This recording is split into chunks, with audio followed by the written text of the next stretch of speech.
팬데믹 시대가 종료되면서 인천국제공항 국외선 출구에 많은 여행객이 출국하고 있습니다. 저 역시 취재 여행차 미국 로스앤젤레스 공항에 도착했습니다. 1부에 이어서 제2부로 이어지는데요. 미국 캘리포니아 요세미티 국립공원. 요세미티 계곡은 세계적으로 높은 곳에 돔 형태의 바위와 침식으로 만들어진 화강암의 절경이 암석의 특성을 생생하게 보여줍니다. 수백만 년 동안 반복된 빙하작용으로 깎아지른 듯한 절벽과 바위, 자유낙하 폭포 등 독특한 경관이 모여 있는데요. 웅장한 요세미티 계곡과 빙하의 침식에 의해 형성된 거대한 수직 화강암의 아름다운 경관입니다. 이러한 지형적 특징은 산악, 초원과 자이언트, 세콰이아, 군락이 멋진 배경을 이루면서 매우 아름다운 자연 경관을 자아냅니다. 요세미티 국립공원인데요. 이곳은 1984년 유네스코 세계유산으로 등재된 명소입니다. 1년에 500만이 넘는 관광객이 이곳을 찾고 있는데요. 거대한 화강암 바위로 흐르는 폭포가 일대 장관을 이루고 있습니다. 이러한 지형적 특징은 산악, 초원과 자이언트, 세콰이아, 군락이 멋진 배경을 이루면서 매우 아름다운 자연 경관을 자아냅니다. 요세미티 자연의 아름다움은 오늘날 우리가 알고 있는 국립공원의 개념을 최초로 실행에 옮기는 데 있어서 큰 자극이 되었습니다. 정말 요세미티 관광은 세계 최고인 것 같아요. 그 요세미티뿐만 아니라 그랜드 캐년 모든 사람들이 와봤으면 좋겠다는 생각. 대한민국에 오신 여러 우리 국민들의 그 마음을 함께하는 그런 여행이었습니다. 샌프란시스코 시청에 내려 잠시 기념 촬영을 마치고 시내 도로에 차량과 대중교통인 작은 궤도 차량이 함께 다니는 모습이 이국적인 풍경입니다. 우리나라 재래시장과 유사한 시장에는 꽃과 싱싱한 과일, 채소를 파는 부스 등 많은 사람이 시장에서 사고 파는 모습이 정겹습니다. 다시 샌프란시스코 항구에 왔는데요. 항구에 배가 아닌 바자사자 무리들이 떼지어 올라와 쉬가고 있습니다. 자연과 사람이 공존하는 항구에 많은 관광객의 구원거리가 된 바다사자는 사람을 두려워하지 않고 상생하는 모습을 볼 수 있었습니다. 바다사자들이 올라와서 지금 한가에 쉬고 있는데요. 편안하게 쉴 수 있도록 저렇게 자리를 마련해 줬습니다. 유람선에 탑승하여 샌프란시스코 시내 금문교, 엘커 트레이드섬, 베이기브릿지, 티브런 전경과 금문교 아래까지 이동하였다가 다시 부두로 선회하여 돌아오는 유람선입니다. 유람선 후면에 물결이 소용돌이치며 금문교를 향합니다. 돛담배가 그림같이 어울리는 바다 풍경과 붉은색의 금문교를 배경으로 기념 촬영하기에 바쁩니다. 이제 다리 바로 아래를 지나고 있는데요. 장엄하게 느껴지는 금문교. 1937년도에 완공한 기술력에 놀랍기만 합니다. 금문교를 뒤로하고 항구에 원점 회귀했습니다. 이 도시는 아름다운 해안선, 풍부한 예술과 역사적 유산, 방문객들에게 다채로운 경험을 제공합니다. 샌프란시스코 골든게이트 해협을 가로지르는 현수계로 왕복 6차선 도로로 구성되었습니다. 샌프란시스코 랜드마크로 유명한 금문교는 교통 체증을 해결하기 위해 루스벨트 대통령의 지시로 건설되었습니다. 건설 당시에는 세계에서 가장 긴 다리였는데요. 총 길이가 2789m에 이르고 균형을 잡아주는 주 케이블은 2700여 가닥의 철사를 묶어 그 지름만도 90여 센티미터나 됩니다. 매년 1만 개를 페인트로 도시해야 하며 다리의 절개의 뛰어나 방향격들로 들끓고 있어 물론 다리 위를 걸어서 건너가 볼 수 있으며 따로 입장료가 있는 것도 아닙니다. 항구도시 시내 투어인데요. 크리스마스가 다가오자 곳곳에 크리스마스 트리가 장식되어 있습니다. 예술궁전, 미국 샌프란시스코에서 보는 그리스 로마 신전 같은 이 팔레스 오브 파인 아트입니다. 그리스와 로마 양식이 합쳐진 신고전적 양식의 멋진 궁의 모습입니다. 프랑스의 1915년에 파나마 태평양 국제박람회를 위해 건축하였다고 하는데요.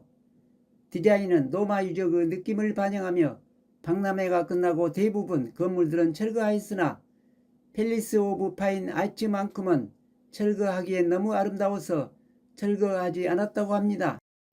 아담한 크기의 공원이어서 주변에 저 멀리 금문교를 볼 수 있는 명소가 되고 있습니다. 샌프란시스코 17마일 드라이브, 태평양 연안의 최고 절경 몬트레 17마일 드라이브는 몬트레이 반도를 지나쳐 간다면 빼놓을 수 없는 곳인데요. 호화스런 캘리포니아 부유층의 면성과 멋진 아름다운 세계 3대 골프장이 어우러져 있는 태평양의 절경을 자랑하는 17마일 드라이브입니다. 우리나라 박세리 선수를 비롯해 세계 유명 골퍼들이 이용했던 골프장으로 18홀 그린이 펼쳐진 아름다운 골프장입니다. 참 정말 멋있습니다. 세계적으로 멋진 유명한 스타들이 와서 골프 경기를 했다는 거랑 또 한국인의 위상을 드높인 박세리 선수, 뭐 여러 선수들이 왔다 갔다는데 제가 같이 왔다는 게 참 영광입니다. 미국 캘리포니아주 솔뱅 덴마크 마을, 아메리카 대륙 속 덴마크를 만날 수 있는 작은 도시에 왔는데요. 캘리포니아 남서부 센테인의 저 밸리에 있는 도시입니다. 유럽풍의 아름다운 솔뱅은 1985년 도시가 공식적으로 설립됐으며 원주민은 아메리카 인디안 추마시 부족이었으며 1911년 덴마크 이주민이 정착하여 마을을 형성했습니다. 여기는 미국 캘리포니아주 솔뱅 덴마크촌입니다. 이 서부 관광은 끝나고 하와이 가서 다시 만나 뵙도록 하겠습니다. 미국 LA 공항 출발 5시간 30여 분 만에 하와이 호놀룰루 공항에 도착했는데요. 겨울에서 여름으로 바뀌는 시간입니다. 미국 본토에서는 패키지 팀이 20명에서 40명까지 함께하다 이곳에 오니 신혼부부 한 쌍과 단 4명 뿐입니다. 기온은 28도를 오르내리는 높은 기온이지만 습도가 낮아 그늘에서는 시원했습니다. 첫 관광지는 하와이를 상징하는 주정부 청사와 미국에서 단 하나뿐인 궁전 이올라니 궁전을 보게 됩니다. 주정부 청사는 호놀룰루 도심에 있는 하와이 상징인 장소입니다. 가이드에게 하와이를 통일한 하메와 왕의 서예서를 듣습니다. 하와이 8개 섬을 최초로 통일을 시켜갖고 왕으로 등극하신 분이에요. 근데 저분이 왕이 되기 전에는 여기 하와이가 족장제로 운영이 됐었거든요. 근데 그 족장의 아들이 아니고요. 원래는 조카였는데 저분의 능력이 워낙 뛰어나니까 그 족장이 이제 양자로 걷어들여서 이제 아들로 키우는 거예요. 근데 거기서부터 이제 문제가 발달이 시작이 됩니다. 왜냐면 기존에 아들들이 있을 거 아니에요. 근데 아들들 입장에서는 기분이 나쁜 거야. 이게 지금 우리가 다 해먹어도 시원찮고 갑자기 조카가 껴들어와서 또 제 능력이 너무 좋으니까 총애를 받습니다. 그래서 막 그 자식들이 가져갈 거를 계속 퍼줘요. 그러니까 이제 제일 마청의 이제 선제 공격을 시작으로 여기 하와이의 내전이 시작이 됩니다. 하와이에서 유명한 나무 중 반트리가 있습니다. 보통 30m까지 크며 한 그루에서 끊임없이 가지가 퍼질 뿐만 아니라 한 가지에서 여러 개의 받침뿌리가 나와 금방 숲처럼 됩니다. 정확히는 뻗어나온 가지가 일부가 무게로 휘어져 땅에 닿으면 닿는 부분에서 뿌리가 나와 땅에 닿아 여러 나무처럼 보입니다. 일반적으로 뿌리를 내리고 위로 성장하는 나무와 달리 줄기에서 땅으로 줄기가 내려오고 땅과 만난 줄기는 또 하나의 뿌리가 되는 신기한 나무입니다.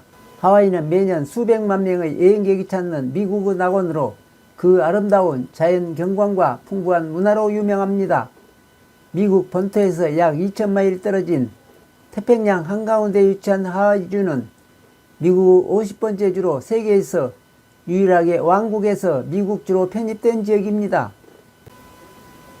호놀룰루 남동지구에 있는 와이키키는 하와이어로 분수라는 뜻입니다. 와이키키 비치는 힐튼, 하와이안 빌리지부터 카피올라니 공원까지 3km가 넘게 쭉 이어져 있는 10개의 해변을 묶고 통상적으로 부르는 이름입니다. 와이키키는 1년 내내 해변을 찾는 사람들로 북적입니다.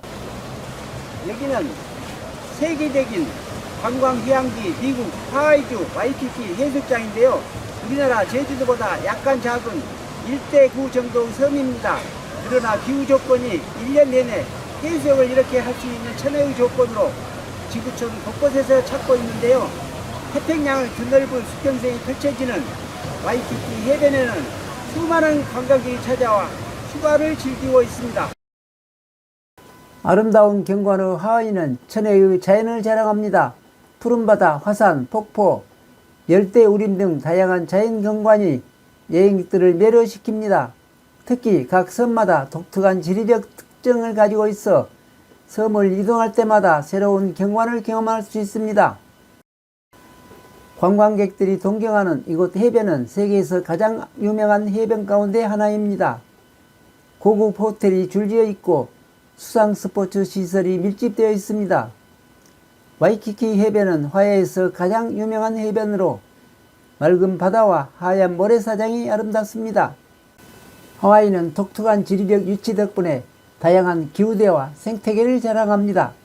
열대우림, 화산, 해변, 산호초, 초원 등 다양한 자연 경관을 감상할 수 있으며 각 섬마다 고유한 매력을 지니고 있습니다. 하와이의 주요 특징 중 하나는 그 독특한 문화 역사입니다. 폴리네시아 문화가 깊이 뿌리내려 있으며 하와이 원주민의 전통 풍습이 현대생활과 어우러져 있습니다.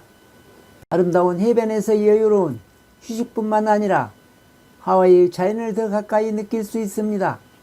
하와이 주민들은 매우 친절하고 환영하는 태도를 가지고 있어 여행객들이 편안하게 여행을 즐길 수 있습니다.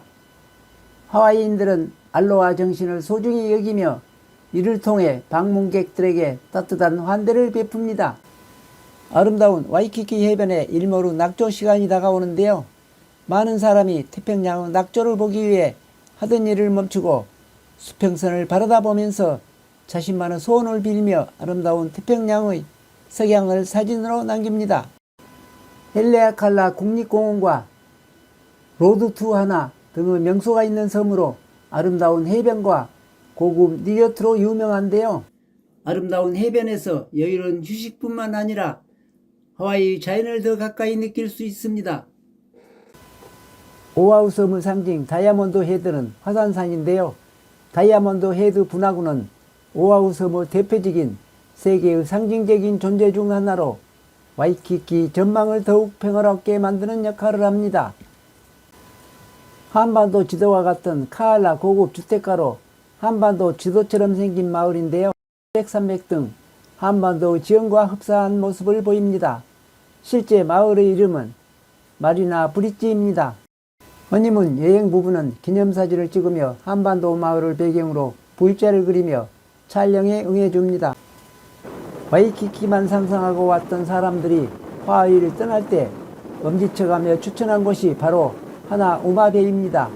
철저한 관리와 보호로 깨끗한 바닷속 생태계를 유지하고 있는 이 수중공원은 스노클링 베스트 명소로 알려져 있는데요. 7분여 정도의 시청각 교육을 받고 난 후 몇 가지 주사항을 숙지하고 입장하는데 성인의 허리춤까지만 오는 얕은 수심이라 아이들도 함께 즐기기 좋은 곳입니다. 수중공원답게 푸른 바다, 밀려오는 파도에 부서지는 물결이 분수처럼 솟아올라 퍼져나가고 물결치는 파도가 한 폭의 그림같이 아름답습니다.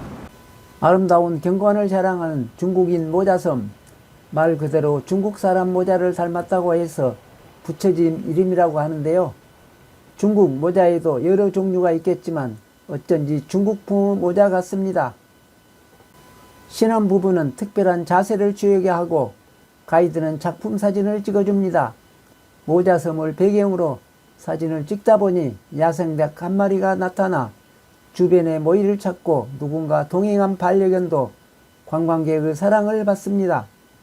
해변 모래밭에 물개 한 마리가 올라와 편안한 모습으로 잠을 자고 있는데요. TV에서나 볼 수 있는 물개를 가까이서 볼 수 있어 관광객들에게 즐거움을 줍니다.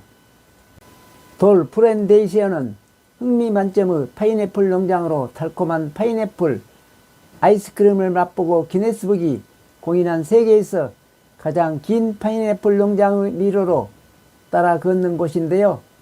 하와이에서 파인애플의 역사, 즉 돌회사의 역사를 말해주는 자료가 전시되어 있습니다.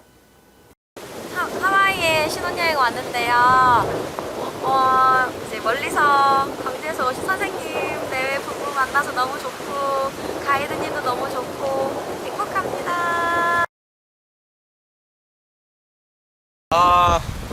하와이가 너무 그림 같고 중국인 모자섬도 너무 좋은 것 같습니다.